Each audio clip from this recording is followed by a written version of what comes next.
Welcome to NocBro Nation. Welcome back, guys. Jarrell here. And I'm Josh, and today we're here to talk about Alpha's timeline. From the events we saw on Tales, where does that fit in the overall timeline of Alpha, and in particular with the Whisperers? Yeah, so there was a lot. We were kind of confused. I was very confused because even at the start of our reaction, I was like, I don't know if this is going to be, if this is going to be breaking Walking Dead's canon. If it is tied in, where does it fit?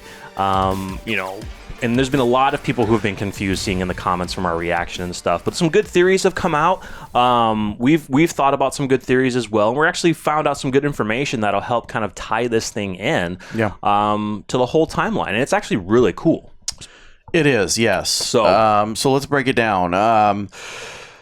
So from The Walking Dead, when we meet Baltimore, right in Maryland, the Maryland, the flashback with Lydia, she kills her father. That apparently is what 1,000. No, that was about 23 days in. 23 days in, yes. 23 days in. That makes sense because there was a lot going on outside of the facility that they were in. Yep. That was the fall. Yeah. All right. That was the fall. Now fill us in on the rest. So when we meet her in Tales, we don't know exactly when the timeline was. Now, when she was on the boat, Brooke mentioned, hey, it's been about a year since you've been with us. That's enough time to acclimate.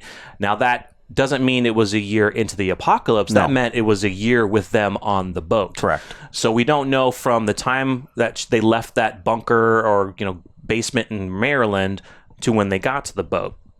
Then, of course, at the end of the episode, guys, we learn that it was not Alpha and Beta who created the Whisperers. The Whisperers were already made. There was maybe at least 10 of them or whatever.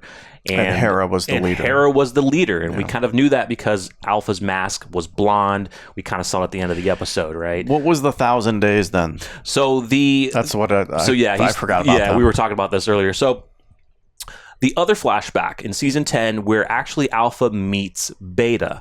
That's right. Yeah. Alpha's head is already shaved. When Beta's friend gets killed by accident, Alpha tells him to take his face off. So she already knew about taking the face off. That event, according to the Walking Dead wiki, was roughly about 1,560, which is in the year 2014. So that's 4 years in. 4 years in. 4 years in. So from the time of her being captured by the Whisperers and when she meets Beta, there must have been a chain of events that have happened. So we know that Alpha is not good at dealing with authority, and her and Hera are gonna bump heads, especially when it comes to Lydia. Yes. And who knows? Maybe Hera had something to do with Lydia, and that set Alpha off again. But something happens. Something happens between Alpha and Hera, and that causes Alpha or D. Alpha at this point. Not quite Alpha. Not at Alpha this yet. point. Still D. To separate from the Whisperers. Yeah, with Lydia, because in the flashback where she meets Beta, Lydia, they're two different actresses, but you could say they're roughly around the same age. Roughly. Maybe a year. Maybe she was with the Whisperers maybe 6 months to a year. Kind of, they're teaching her their ways. Maybe they're forcing her to stay there. We do know from the source material, the Whisperers did have some brutal things regarding women that happened. Unfortunately. That were allowed to happen. So maybe that's what they were potentially maybe doing with Lydia, and Alpha was not down for that. She's like, She was later, yeah. But, maybe at some point she leaves, and that's where she meets Beta. Then she now has muscle. So does she either create, do Alpha and Beta then create a group of Whisperers to go back and take over? Or does she just go by herself with Beta and challenge Hera for a fight? We know now that she beats her and becomes Alpha. It's really cool to think about. Am I pissed that Alpha and Beta didn't start the Whisperers? Not from the origin of it, but when she took over, she made them who they were. Yeah. I'm not pissed about that either. No, I'm not. It's cool. My guess is something. My guess is Hera and Dee were on the outs. And my guess is Dee didn't think she had enough to take on Hera, or even enough support to take on Hera within the Whisperers. Now, correct me if I'm wrong, but I think there is something to where you can challenge the leader. I thought that was the case. Yeah. Without interference from everyone else. Correct. Yep. So it's not like she's going to challenge Hera and then other people are just going to kill her because she challenged Hera. No. My guess is she felt she wasn't strong enough to challenge Hera, and that's when she chose to break away from them temporarily.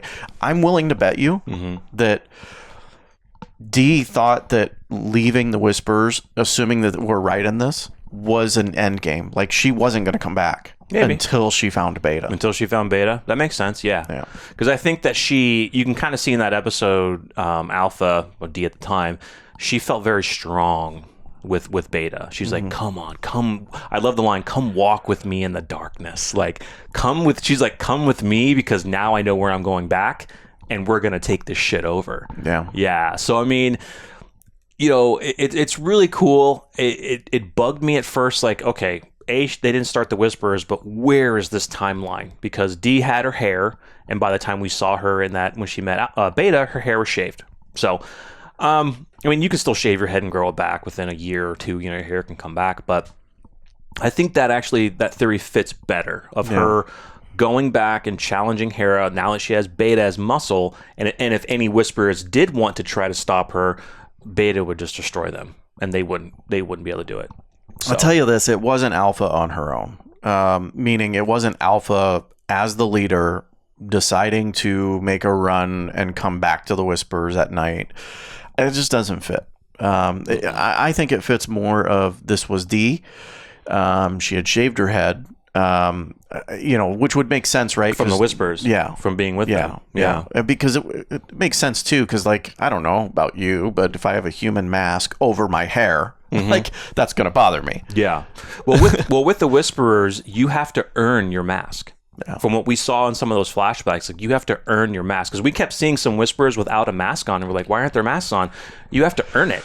And you have to do something significant in order to take your mask. Now, a lot of it is, yes, I don't know, either fighting somebody, making them take their mask, or doing something to earn it. So we know that Alpha earned it, and she became the Alpha. And we saw at a different point in the flashback another woman who wanted to challenge her. And that's what you're kind of talking about. There was another woman. She was very scared. She didn't really want to, but she did. Maybe, actually, I think Alpha forced her to challenge her. I think she did, yeah. Alpha forced her to challenge her because they were kind of plotting something. So, yeah. And then, of course, Beta's standing there holding her husband or holding the dude like, you're challenging her now. And then he gets killed.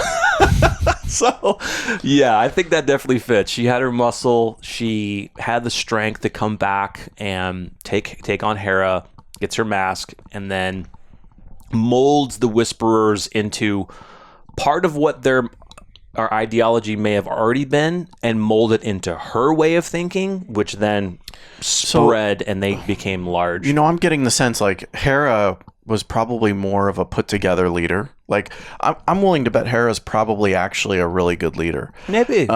Maybe not as brutal. Exactly. Yeah. And I think that Alpha or D probably brought that psychotic, brutalness to it. To the group. Yeah. I'm thinking, even though that they, Hera started the Whisperers, maybe they didn't have... who knows if Hera did? Well, we don't really know. But kind of like what you're saying, maybe she was just a different type of leader where she didn't view the walkers as how Alpha did. They wanted to wear the faces to help blend in, to whisper, but Alpha took that as, we want to be like them. And maybe that really wasn't Hera's mentality at the time. And maybe that's where they conflicted. And in the end, when Alpha then took over, that's when she molded her people into then, yes, we are one with the walkers. We are the dead, blah, blah, blah. Yeah, dude. I want them to do it. I want to see more with that, dude. Yeah. Like the end of that episode where Alpha, we don't know if that was, she was all cut up and bloody. We're assuming it was after the fight, but we really don't know. It could have just been another fight she was in, but she likes to go in that cave and talk to the mask, like basically talking to Hera, thanking her, like, oh, you showed me love and you showed me this. And then, her strength comes from that. You imagine the scene of her walking into the woods with Beta and because look, I mean, he's towering over everyone. Yeah. And that presence of him there, he wouldn't have had a mask then. Not yet. Oh no, he would have. He would have had his friend. His friend's mask. So, dude, imagine this dude rolling up with his mask on. Mm-hmm. Yeah, and those people like, you weren't supposed to be here. I want to chat. I want to talk to Hera. Not just that, but like to them, a newcomer coming in with a mask already on. Already on, yeah. Well, how's that going to go over? Yeah. Well, I mean, you could kind of... And then I immediately see her challenging Hera. Yeah. I want to see that. I want to see that so bad. And then then that's the other thing we wanted to see was we wanted to see then Alpha and Beta recruiting people. You know, how do they recruit people? Do they capture people like they did with D? You know, kind of almost like forcing them into it. Yeah. You know, even though they captured her and they're like, oh, spare her, let's force her into our ways. That's kind of what we've always wanted to see was how they recruited. But I think that theory fits. I think it fits best where she left for some reason, maybe, you know, wasn't agreeing with Hera. She got away, and then she came back with her muscle and just dominated, became the Alpha that we know. Yep. Brutal. Absolutely brutal. So we hope that helps you guys who are confused about that timeline, whether if it was, you know, if they broke canon or not. Definitely didn't break canon. It's still in the timeline. So we hope you guys enjoyed. Make sure if you do have any further questions, let us know in the comments. I'm sure there's also a great community that we have that answer a lot of cool theories and questions on stuff. So make sure you like the video, subscribe, and stay tuned for more. I'm Jarrell. I'm Josh. We're NocBro Nation. We're out.